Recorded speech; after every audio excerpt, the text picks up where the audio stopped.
అశ్వాపురం మండలం బీచి కొత్తూరు వద్ద pump house 1 వద్ద గల మొదటి lift trial run switch on చేసి ప్రారంభించారు నీటిపారుదల శాఖ సలహాదారు పెంటారెడ్డి. ఈ కార్యక్రమంలో పాల్గొన్న వ్యవసాయ శాఖ మంత్రి తుమ్మల నాగేశ్వరరావు. సందర్భంగా మంత్రి మాట్లాడుతూ భద్రాద్రి శ్రీ సీతారామచంద్ర స్వామి వారి ఆశీస్సులతో సీతారామ ప్రాజెక్టు ట్రయల్ రన్ విజయవంతం తీసేయమని సీఎం రేవంత్ రెడ్డి పెద్ద మనసుతో వేగంగా సాగుతున్న పనులు బీజీ కొత్తూరు, పుజుగూడెం, కమలాపురం 3 పంప్ హౌసుల్లో మొదటి లిఫ్ట్ ట్రయల్ రన్ సక్సెస్ అయిందని అన్నారు. సీతారామ ప్రాజెక్టు పూర్తయితే 10 లక్షల ఎకరాలకు సాగునీరు ఎన్ఎస్పీ ఆయకట్టు స్థిరీకరణ ఈ ఆగస్టు వరకు వైరల్ లింక్ కెనాల్ పూర్తి చేసే పనులు త్వరితగతిన సాగుతాయని, ట్రయల్ రన్ విజయవంతం అవడంతో ఇరిగేషన్ శాఖ మంత్రి ఉత్తమ్ను అధికారులను అభినందించారు. మంత్రి తుమ్మల దశాబ్దాల సాగునీటి కల సీతారామ ప్రాజెక్టు నెరవేరనుందని మీడియాకు తెలిపారు. ముఖ్యమంత్రి గారు భద్రాచలం వచ్చినప్పుడు నేను ఆయన గారిని అడిగాను, కొన్ని డబ్బులు ఇస్తే ఆ కొద్ది డబ్బులతోటే ఈ 3 పంప్ హౌసులు పూర్తి చేసి తప్పకుండా ఈ సంవత్సరమే నీళ్లు ఇచ్చే అవకాశం ఉందంటే పెద్ద మనసుతోటి ఆయన గారు అంగీకరించారు. దాని ఫలితంగా ఎలక్ట్రిసిటీ బోర్డుకి కట్టాల్సినటువంటి నిధులతో పాటు మిగిలినటువంటి పెండింగ్ వర్క్ అన్నిటికీ కూడా నిధులు శాంక్షన్ చేశారు. ప్రియమైనటువంటి అడ్వైజర్ పెంటారెడ్డి గారు, సిఈ శ్రీనివాసరెడ్డి గారి టీం మొత్తం కూడా ఈ నెల రోజులుగా కష్టపడి ఈ కార్యక్రమాన్ని అంకురార్పణ చేశారు. ఇది ప్రారంభం మాత్రమే. ఇందుట్లో 6 మోటార్లు ఉన్నాయి. 9,000 క్యూసెక్కులు గోదావరి జలాలు ఎత్తి ఈ కాలువలో పోసే ఈ మొదటి లిఫ్ట్ ఇరిగేషన్ బీజీ కొత్తూరు. దీని తర్వాత పూసుగూడెం సెకండ్ లిఫ్ట్ ఇరిగేషన్, 3వది కమలాపురం 3rd లిఫ్ట్ ఇరిగేషన్.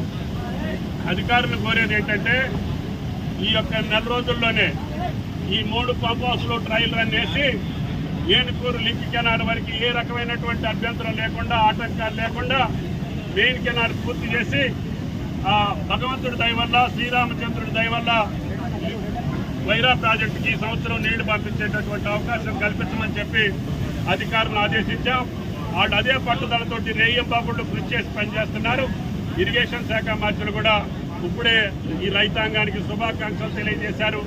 కష్టపడ్డటువంటి అధికారులు కూడా నా హృదయపూర్వకమైనటువంటి ధన్యవాదాలు తెలియజేస్తూ, తప్పకుండా ఆగస్టు నెలలోనే ఈ పంట కాలానికే గోదావరి జలాలు సుమారు 1,50,000 ఎకరాలకి అందించేటటువంటి భాగ్యం ఆ భగవంతుడు కల్పించాలని చెప్పి, అన్ని కార్యక్రమాలు సజావుగా నడవాలని చెప్పి దీనికి అవకాశం ఇచ్చినటువంటి ముఖ్యమంత్రి గారికి, ఇరిగేషన్ శాఖ మంత్రి గారికి, జిల్లా మంత్రులకి, జిల్లా శాసనసభ్యులకి, జిల్లా ప్రజలందరికీ కూడా నా హృదయపూర్వకమైనటువంటి నమస్కారాలు తెలియజేస్తున్నా.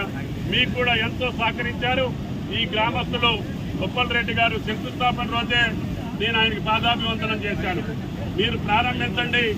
ఇది పెద్ద ప్రాజెక్టు, సుమారు 10 లక్షల ఎకరాలు స్టెబిలైజేషన్ తోటి పాటు, సాగర్ ఆయకట్టుతో పాటు 2 జిల్లాలు కూడా సస్యశ్యామలం అవుతాయి. భవిష్యత్తులో తొమ్మల చెరువు కూడా లిఫ్ట్ ఇరిగేషన్ పెడతాము. అవసరమైతే ఇల్లెందు ప్రాంతానికి కూడా ముఖ్యమంత్రి గారు అడిగి ఆ ప్రాంతానికి కూడా నీళ్ళు ఏ రకంగా వెళ్లాలో తప్పకుండా ప్రయత్నం చేస్తాము.